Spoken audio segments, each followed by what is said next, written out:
शाळा सुरू झाल्यापासून मुलांच्या टिफिनमध्ये आणि तेही हेल्दी काय द्यावं हे सतत आपल्या डोक्यात सुरू असतं. तुमच्याही डोक्यात सुरू असेल ना, तर चला एक छान छोटीशी रेसिपी तुमच्यासोबत शेअर करते. इथे मी बटर घेतलेलं आहे, तुम्ही तेलसुद्धा घेऊ शकता. त्यामध्ये लसूण आहे तो छान परतून घेतला. त्यामध्ये मी कॉर्न टाकलेले होते तेही परतून घेतले. त्यानंतर मी इथे टाकलेले होता भरपूर असा पालक, हाही छान परतून घेतला आणि त्यानंतर त्याला छान असं शिजू दिलं. पालकाला थोडंसं शिजायला आपल्याला वेळ लागतो, त्यामुळे झाकून शिजवून घ्या.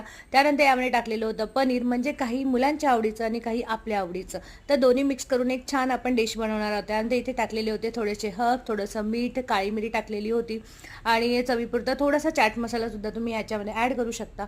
आणि बस आपलं हे सारण तयार झालं. आता या सारणाचं तुम्ही सँडविच बनवू शकता किंवा तुम्ही मस्त अशी रोल बनवू शकता जे चपातीमध्ये आपण लावतो. तर ही माझ्या घरी काही छोटीशी चटणी होती, तर ती लावलेली होती मी ब्रेडवर. आणि त्यानंतर हे सगळं जे सारण आहे ते टाकून घेतलं आणि गॅसवर आपलं ताव्यावर छान शेकून घेतलं आणि आपले मस्त असे सँडविच तयार.